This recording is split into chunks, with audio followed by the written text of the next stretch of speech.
August 2nd. Me and Rondell slept half the next day.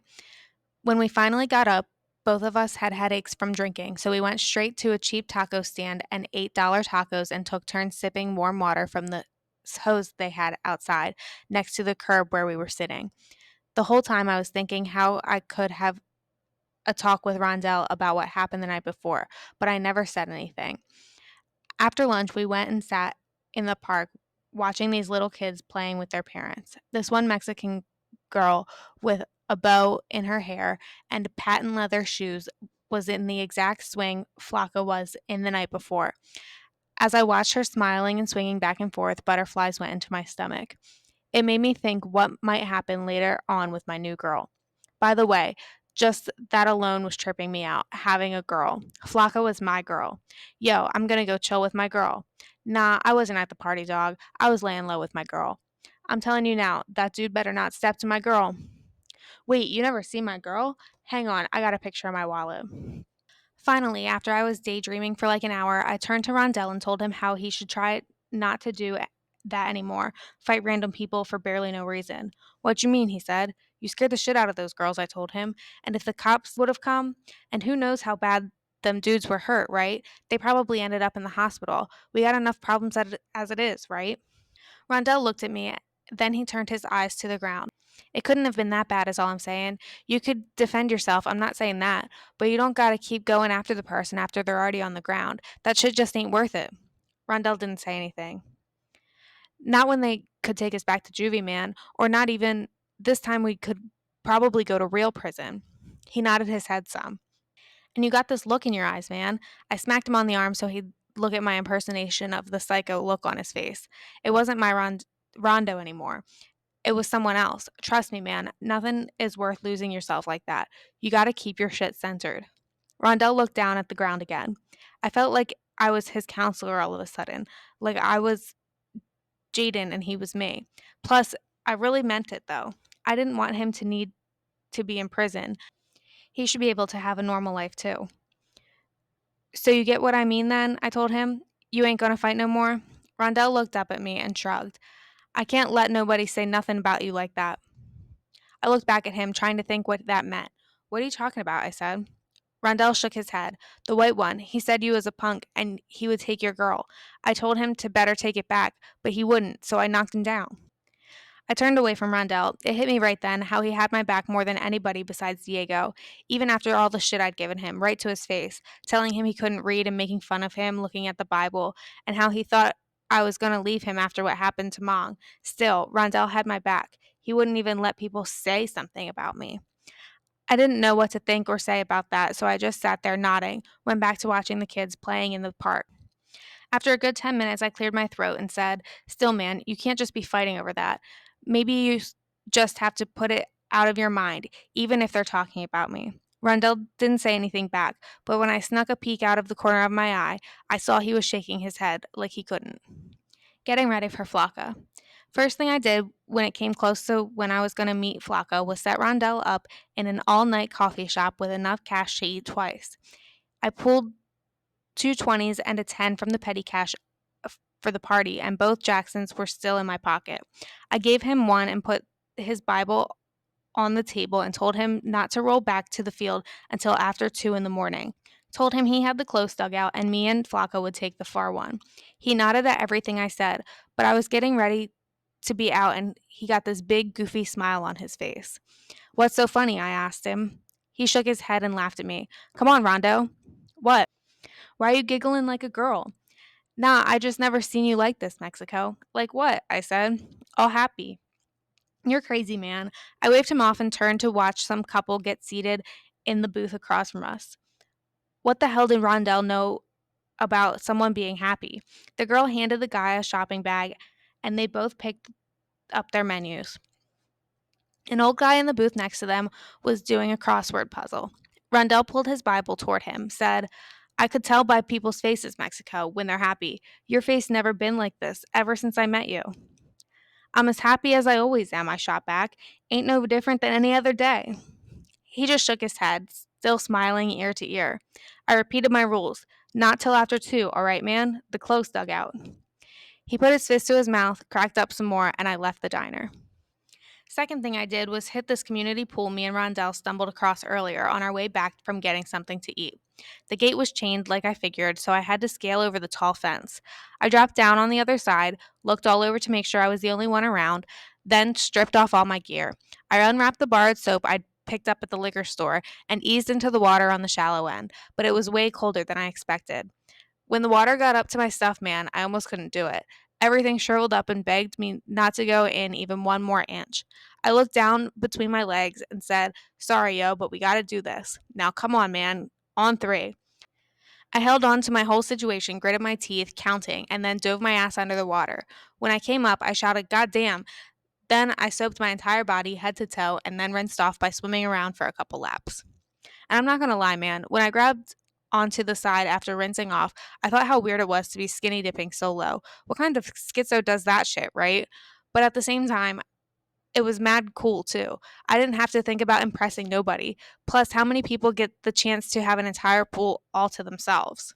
The third thing I did was go to this store on my way back to the park to get a $5.99 watch, a thing of wintergreen Tic Tacs, and a big red flower for Flaca that was wrapped in newspaper.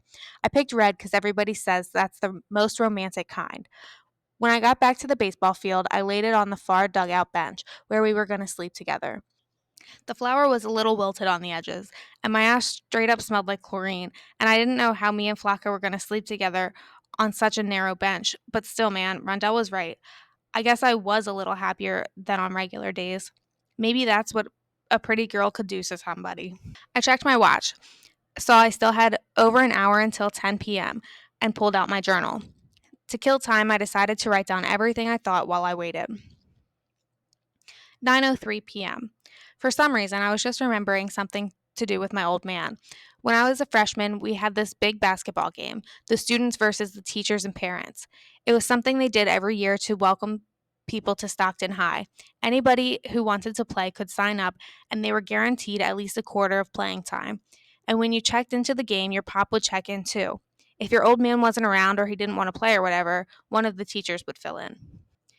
Anyways, I remember I was stressing the whole time I was on the bench waiting to play because everybody else's dad had on regular gym shorts and high tops, but not my pop. He had on his damn army fatigues and workout boots. There was even this big controversy when me and him were checking in at the start of the second quarter. One of the refs said he couldn't play because he had on black bottom shoes and that those kinds of soles were bad for wood courts. All the refs gathered around and the teachers came over, and my dad was saying he just wanted to play some ball with his son and how he shouldn't be punished for serving his damn country. And was it really something to do with him being Mexican? The principal had to come all the way down from the stands and tell the refs it was okay to let him play. They shrugged and waved us both in and checked the ball inbounds. I remember feeling so embarrassed of my pop man to the point where I didn't even feel like playing.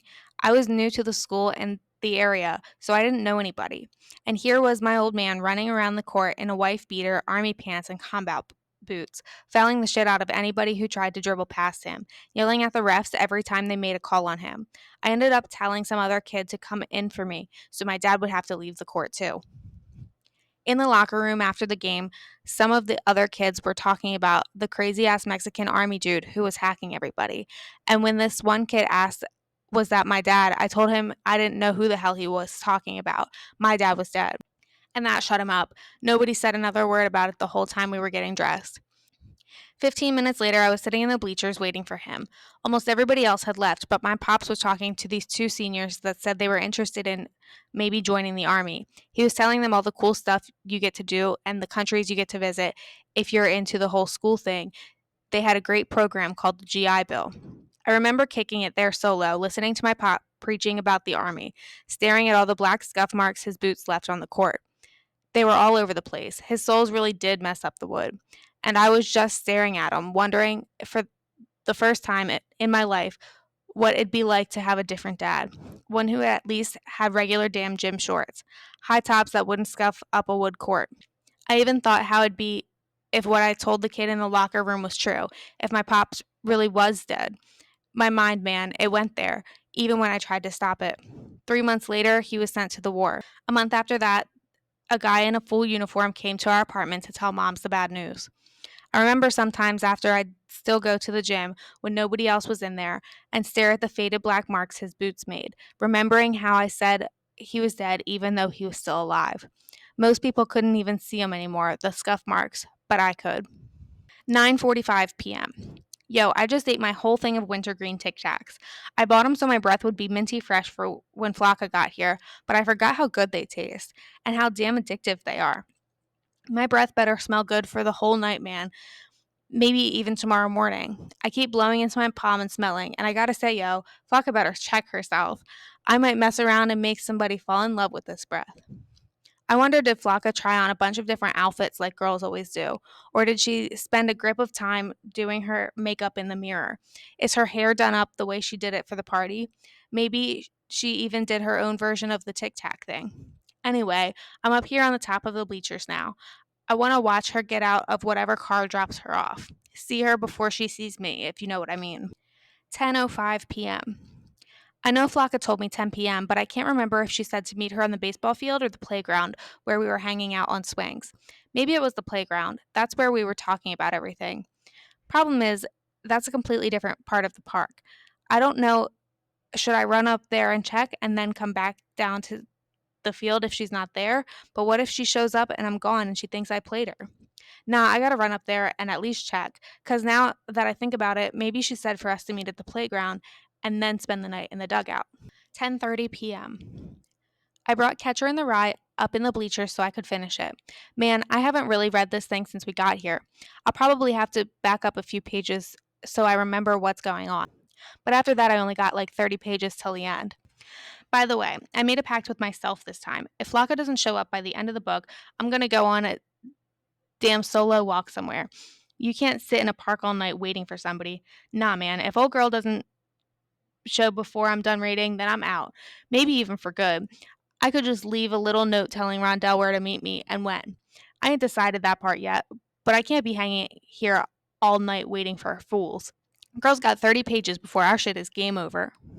11:34 p.m. Here's what I think about Catcher in the Rye.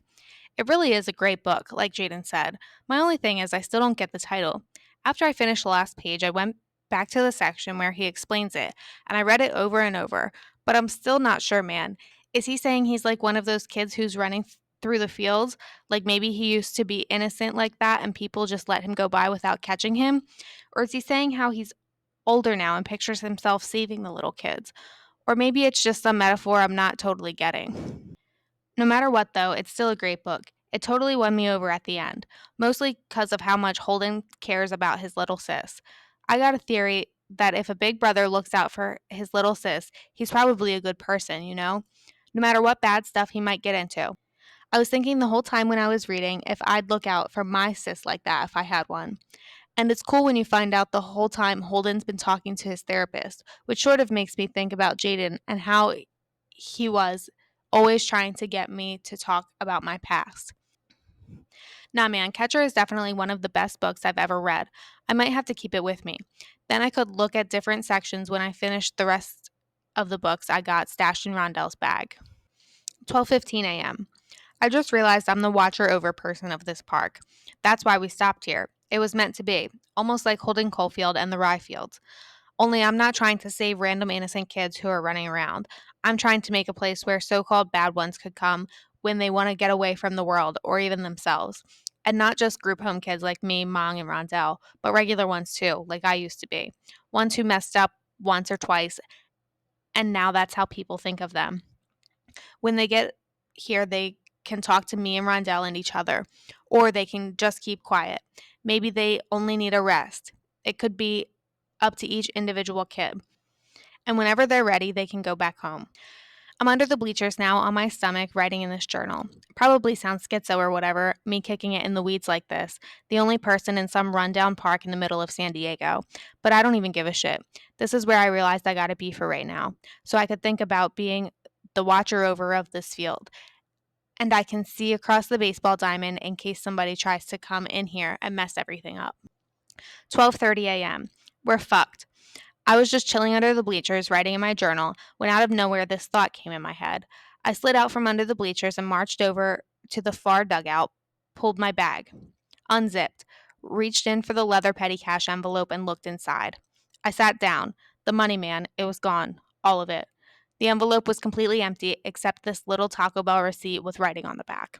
I flipped it over and read what it said. No hard feelings, Miguel. You guys did your thing getting this money, and now we're doing ours by taking it for ourselves. You understand. Jules. P.S. Flaca wants you to know she really did like you. I read the words over and over again until my legs went numb, until my chest got so it was hard to breathe. The money was gone. All we had was the 12 bucks I had left after buying soap and the watch and the Tic Tacs. I stood up and looked across the field, and even though I stayed standing like that for a long time, it felt like I was tumbling down into a giant hole, the kind my pop said they had to dig during training for the army. I was tumbling into it, and there wasn't nothing to even grab onto. Then a big smile came on my face. I don't even know why.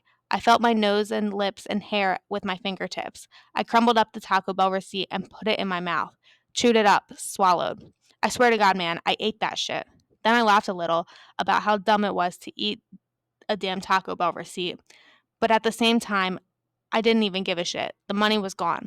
I sat down on the bench again and felt a lump come into my throat. I dropped the empty petty cash envelope back in my bag, pushed the bag under the bench.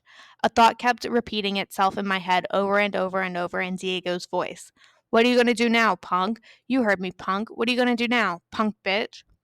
I stood up again and went out of the park toward the liquor store where I bought the watch and the Tic Tacs and hit the payphone to call Jade and collect. You know you're a punk bitch, right? That's what's up. You heard me. I wanted to ask Jaden about the title of The Catcher in the Rye, but when I picked up the receiver, I realized I didn't have the number with me, so I hung up the phone and went into and just wandered around looking at the candy bars and the canned beans and the gallons of milk and 6 packs of beer. I went to the magazine rack and picked up a couple different sports ones and read the headlines. Then I picked up a porn mag, flipped it open, and looked at the big glossy pictures inside. It was a magazine with only black women in it.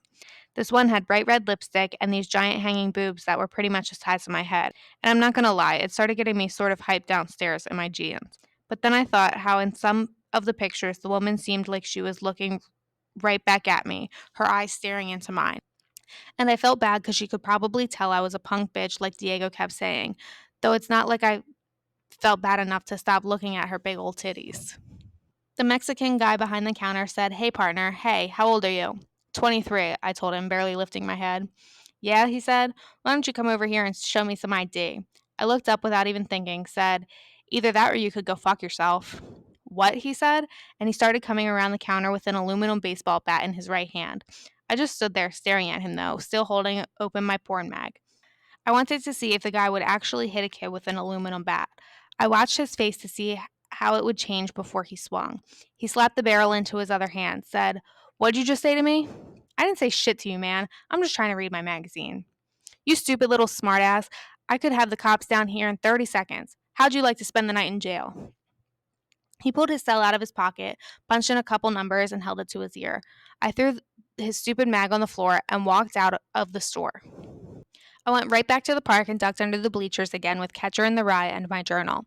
I tried to read the section where the title comes again, but I couldn't concentrate on the words, so I got up and went back to the dugout and laid on my back with my eyes wide open, trying not to think about anything except what the graffiti on the roof said. I could barely make out some in the dull light that shines over the field 24/7. It was mostly initials and curse words and weird designs, but my eyes kept going to this one line in the corner that said in small block letters, "Everybody is nobody." I stared at that line for the longest time, thinking who could have written it, and when, and why, and how strange it was that here I was, however many years later, staring up at it in the middle of the night. Everybody is nobody. It was almost like me and whoever wrote it were connected with each other, put here for each other, even though we'd never met or ever would. After a while, I started laughing again because I realized I could sort of smell the red flower a few feet away from my head, but I didn't move it or anything, just kept laying there, staring at that one line of graffiti, "Everybody is nobody," smelling the stupid ass flower, telling myself I deserved every single thing that ever happened to me. 1:30 a.m. I'm sitting on my bench now, watching Rondell come back onto the baseball field. Good old Rondell, big as hell, like a damn bull or some shit. He's cutting across the infield, holding his Bible in his right hand, heading for the other dugout. He's not even glancing at the one I'm in. If he'd just peek over, man, just for a second, he'd see my dumbass sitting here completely solo. No Flaca. He'd see I got played like a punk bitch. I know if I was him, I'd at least get a quick look, man. Check if my boy was getting loose with his girl. But not Rondell, man. He's doing exactly like I said. And for some reason, that shit is making me all choked up. Like I'm gonna cry, man. Like a little girl. I don't even get why. I grit my teeth and swallow down as hard as I can. But I'm not gonna lie. A couple tears are coming out anyway, rolling down my punk bitch face and into my sweatshirt. I grab my cheeks in my hands and squeeze as hard as I can, and then let go. Rondell's ducking into the other dugout now. He's taking off his shoes and putting his bag on the bench for a pillow. He's laying down on his back. And that's it. There's no more movement from his side of the field. Guy's probably out cold already, but not me, man. I'm wide awake as hell. Like it's damn noon. And I just realized something. Mung left some shit out when he said the only trivial things don't matter. It's so much more than that, yo. Nothing matters. Not when you break it down like I've been doing in my head all night. Trust me, nothing. Not me, not you, not the guy in the liquor store with the bat, not the Bible, not the pretty girls, not being the watcher over of this park, not the catcher in the rye, not this damn book I'm writing. Nothing, man. It's all meaningless. Everybody is nobody.